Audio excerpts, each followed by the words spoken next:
senhores telespectadores, o nosso programa de hoje é sobre o concelho de Oliveira do Bairro.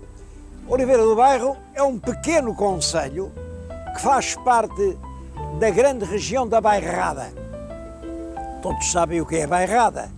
É formada por vários concelhos, este de Oliveira do Bairro, uma parte do distrito de Aveiro, o concelho de Águeda, o da Anadia, o da Mialhada, o de Cantanhede, o de Vagos e até uma faixa ao norte do distrito de Coimbra. É tudo isto que faz a Bairrada. A Bairrada tem este nome porque os solos são constituídos fundamentalmente por argila, por barros. Bom, e durante a Idade Média era uma região muito pobre. Na Bairrada não há castelos, não há mosteiros, não há grandes espaços senhoriais. Era uma terra povoada apenas por raros casais póvoas, como diziam, póvoas de colonos, que os donos da terra, porque isto foi sempre uma terra que pertenceu a grandes fidalgos, punham ali casais a rotear pequenas parcelas da terra com muito trabalho, porque a terra era pobre. E é curioso que é exatamente dessa pobreza que veio a resultar o progresso e a riqueza da terra.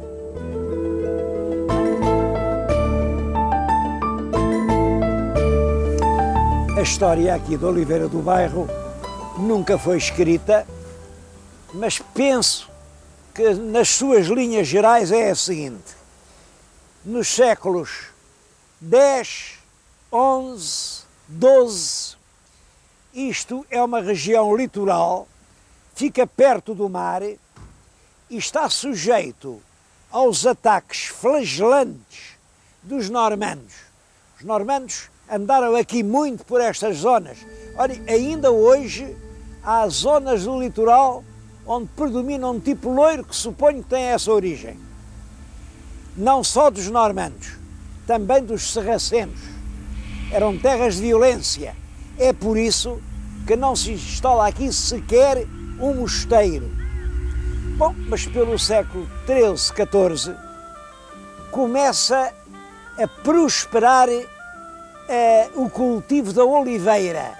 Isto chama-se oliveira, e a palavra olivária, que é como aparece, ou ulvária, não significa uma oliveira, significa um conjunto de oliveiras.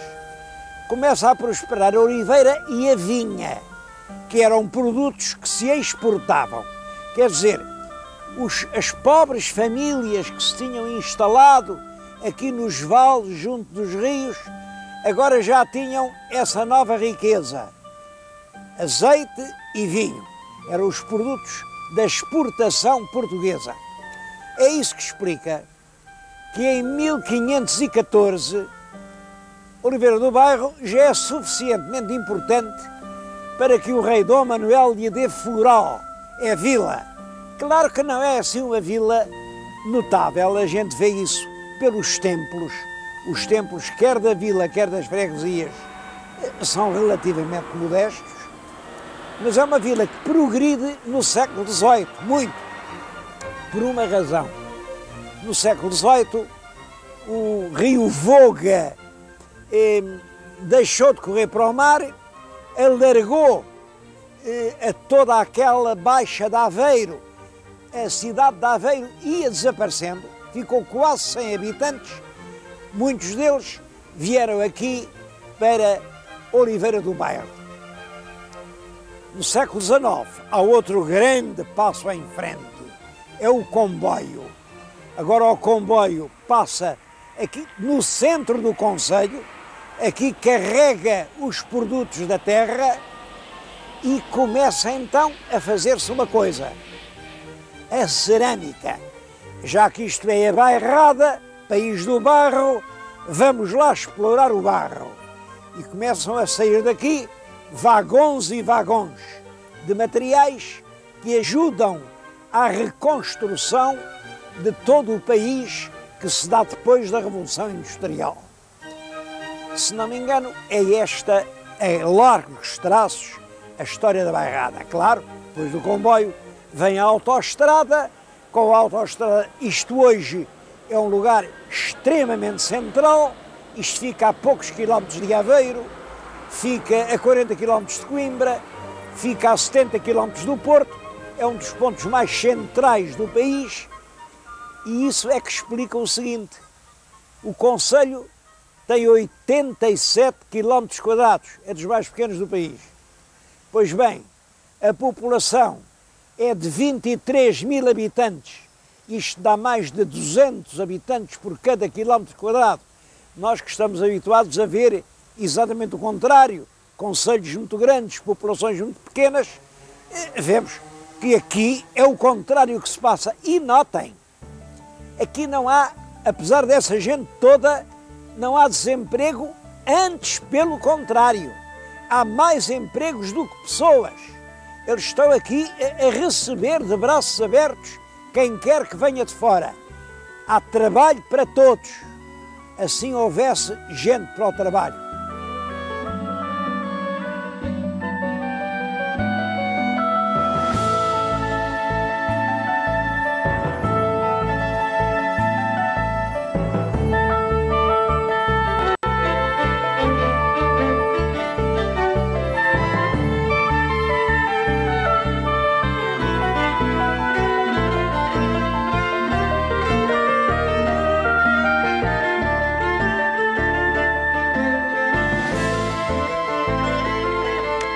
Na história moderna quer dizer depois do comboio, de Oliveira do Bairro, há duas grandes realidades. Uma é o barro, como veem, tudo isto é barro até uma grande profundidade, são realmente grandes camadas de barro. E é o barro que vai dar as várias indústrias cerâmicas. A outra é o leitão. O senhor telespectador está farto de ouvir falar e talvez de provar o leitão da Bairrada. Bom, o leitão também tem a sua explicação histórica. Vamos primeiro falar no barro e depois falo-vos no leitão.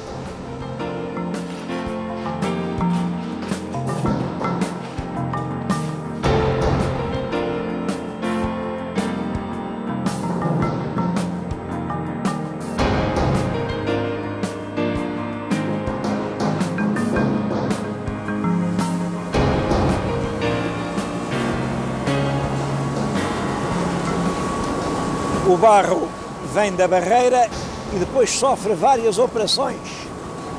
Tem que ser moído, é misturado, porque só se obtém uma massa de tijolo vigorosa com mistura de vários barros, depois é laminado, finalmente faz-se o tijolo depois é enxugado, arrefecido.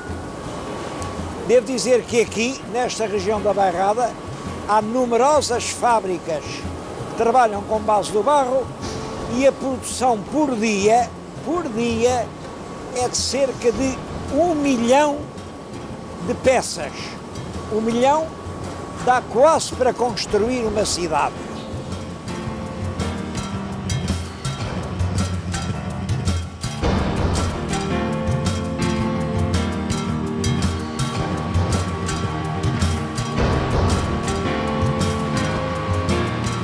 Aqui na Bairrada, uma grande parte da população está ligada ao barro.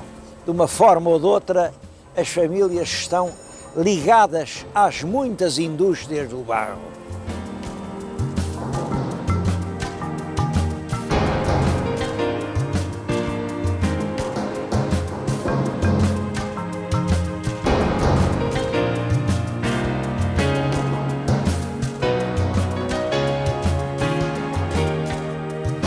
Um outro patamar da arte cerâmica é o do mosaico.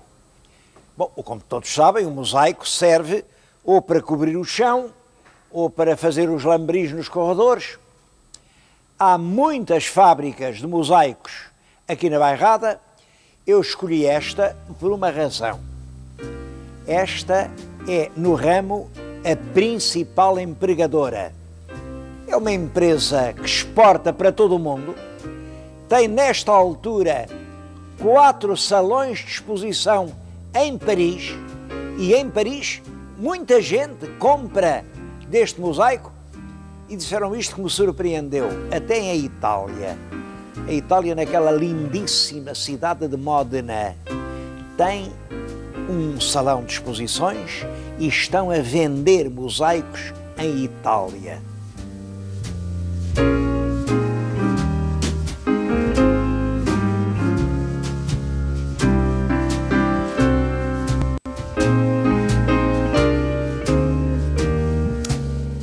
No país do barro, o primeiro degrau são as paredes de terra amassadas com água, simplesmente.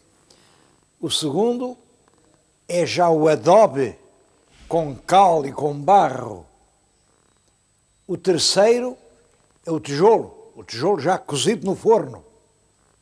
O quarto é já a cerâmica do mosaico, dos pavimentos, dos lambris.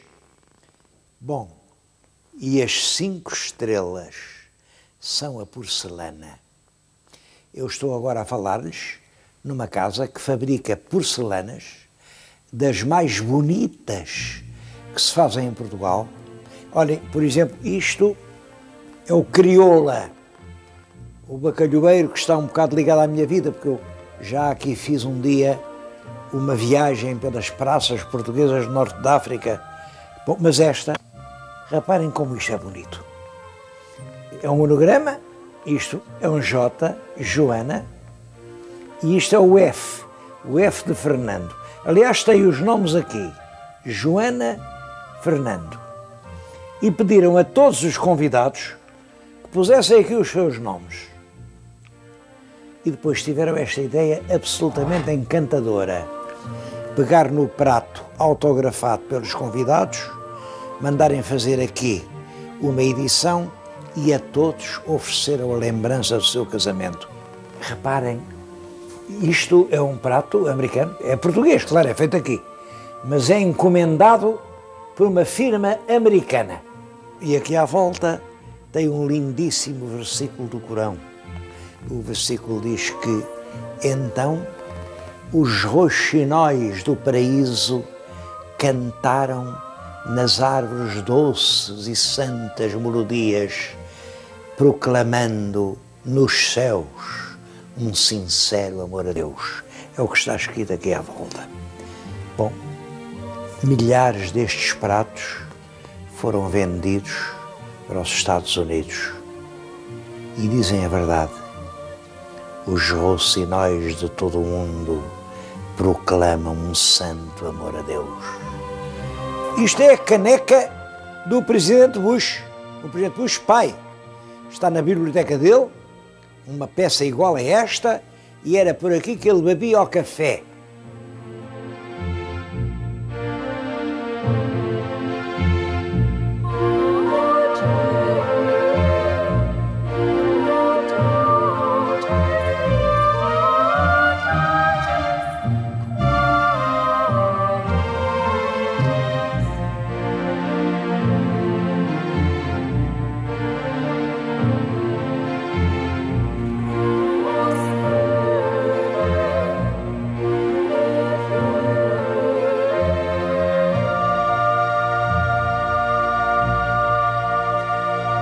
Naturalmente que num concelho que era todo de barro, não podia haver grandes monumentos religiosos, porque as capelinhas das aldeias eram feitas de adobe de terra. Adobe de terra é a terra amassada com água, é claro, dura pouco tempo, ao fim de uma centena de anos, a parede desfaz-se.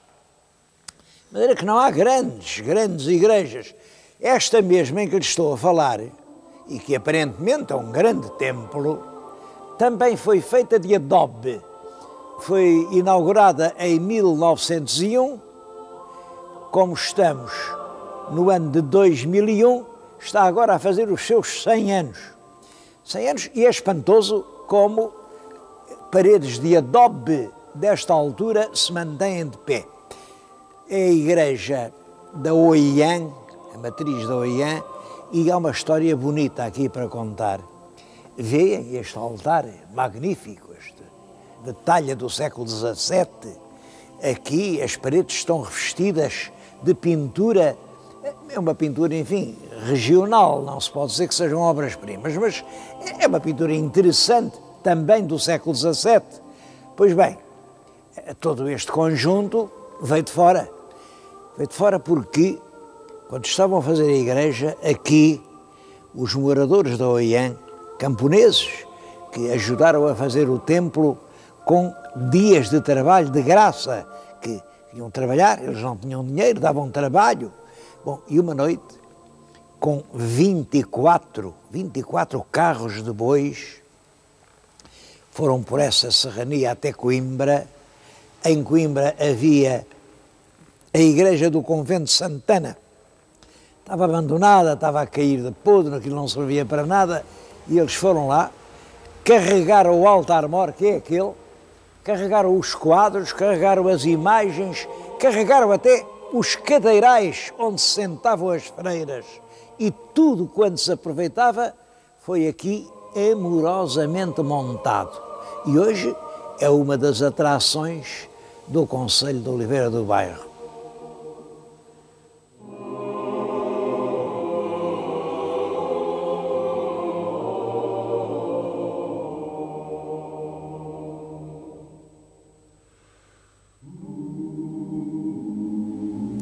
Esta igreja foi construída em substituição de uma outra muito pequenina que foi demolida. Foi demolida, mas todo o recheio foi cuidadosamente guardado aqui na Igreja Nova. Eu estou a ver uma parte desse recheio. Reparem, peças. Isto é um São Pedro dos princípios do século XVI. Um São Sebastião que também me parece quinhentista, é de pedra. Aqui estão figuras de presépio, figuras que ainda se inspiram um pouco nos presépios de Machado de Castro. Isto é uma belíssima imagem barroca, é uma peça muito boa. Bom, há aqui tesouros, e ainda bem que os conservaram e que vão agora fazer o Museu de Arte Sacra. Por agora, como veem, está em organização.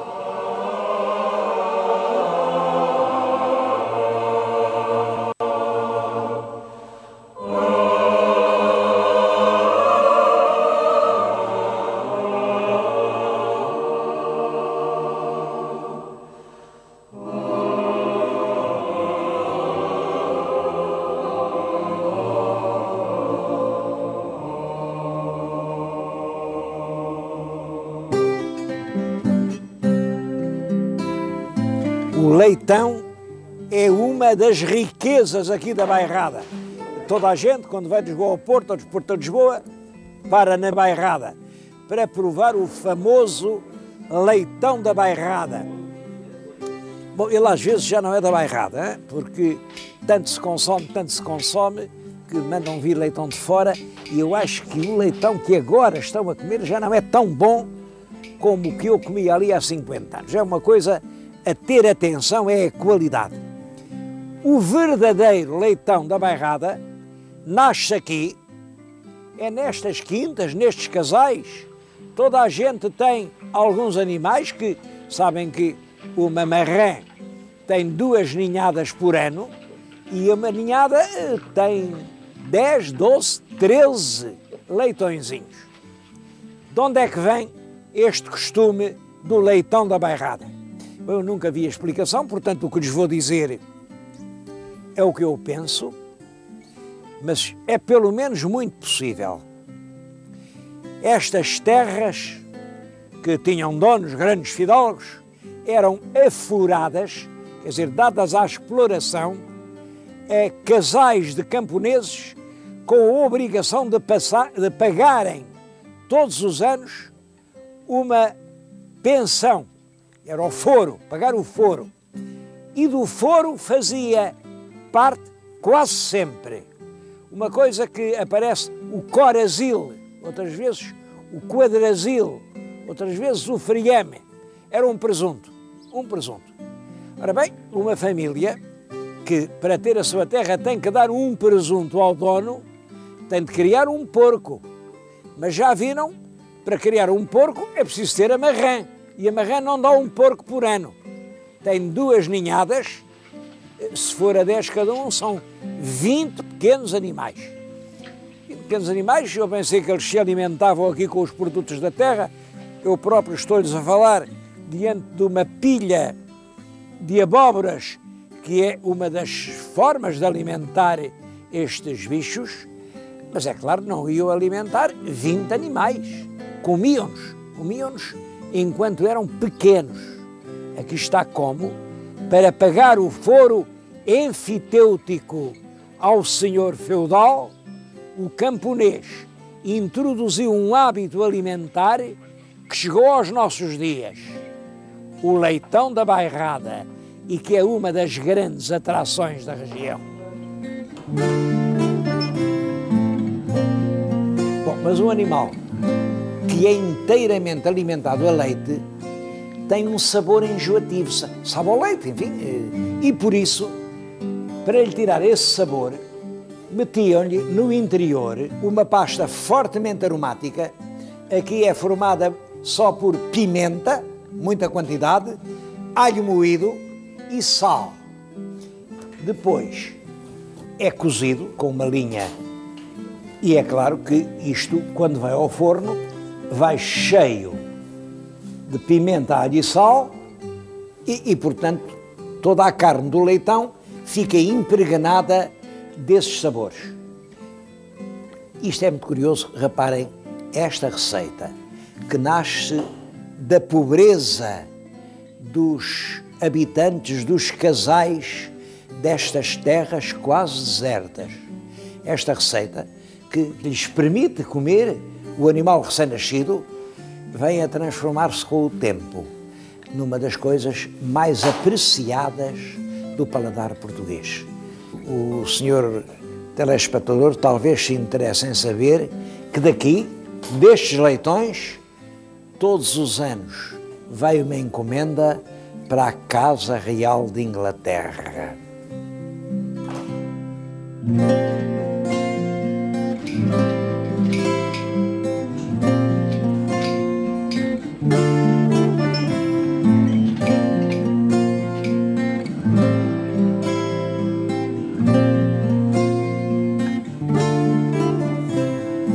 Claro que em Oliveira do Bairro há muito mais que ver que o barro e o leitão.